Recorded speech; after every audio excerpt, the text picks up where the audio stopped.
there's an idea that I like a lot called the Black Swan. The Black Swan idea, the Black Swan event. So I Googled Black Swan, and this is the first thing I found. So I said I'll have to add it. If you Google Black Swan, you get Jim Carrey and SNL doing a parody of a black swan. Anyway, Black Swan. Today, if I want to say something is unimaginable, this thing is extremely hard to believe it will happen, I could easily say that thing will happen when pigs learn to fly.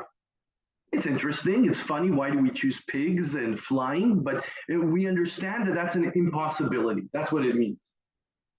In the ancient world, if you would go back to Rome, they had a saying for the same type of situation, something that's unimaginable, that can't happen. And they said it would be as if you'd be standing and a black swan flies above your head. There are absolutely no black swans in Europe, in North Africa, in Asia. Black swans do not exist. Swans are all white. And within the Roman world, in the world of logic, if you want to say something is, you can say it's as white as a swan. There's no exclusion to that fact. 1697, a British dude found himself in Australia, and suddenly he looks above his head and a black swan is flying over. Okay? Couldn't expect it, couldn't imagine that. It's as if a pig would be flying now. A black swan event is one of those events in history that you generally cannot expect. It is so wild in its parameters. 9/11 was a black swan event. You couldn't imagine before 9/11 that there would be a small militant terrorist organization in the Middle East that could organize planes to fly into the World Trade Center. It just couldn't be imagined. Black swan events are those types.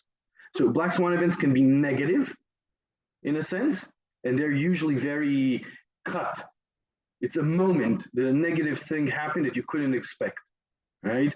In a sense, the subprime financial collapse. Nobody expected.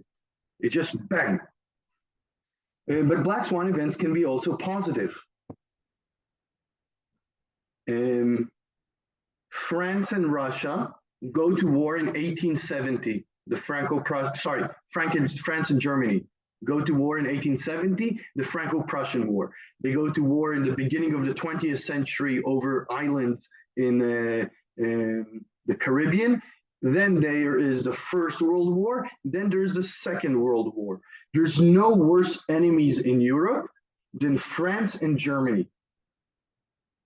And today they're the best friends, the strongest partners in Europe. They're the backbone of the European Union. You could not expect it. In a sense, that's a black swan event. After the Second World War, after the war in Korea, after Vietnam, after so many events, a Republican president gets on a plane and flies to China and meets Mao. What? You couldn't expect that before Nixon was elected. It just wasn't a possibility. Same thing was Jimmy Carter bringing the two worst enemies, Israel and Egypt, together and creating a peace deal. Right? 11th of November, 1989, people wake up and there's no more Berlin Wall, which was such a dominant fact in the world, the split between East and West. Black Swan event. Nelson Mandela, freed out of jail after 27 years, starts back his political party, wins elections, Black Swan event. So there's lots of Black Swan events if you're looking at history. If you're looking at history, suddenly they're not that surprising. They're not that surprising. Things do change many times pretty quickly. And that's a proposition I'm going to throw out and kind of look back at as we are going through this session. And this is what history gives you, a overlook, and suddenly you can see changes that in your day look as if they're monumental, but once you give them time, they fit into the story very well.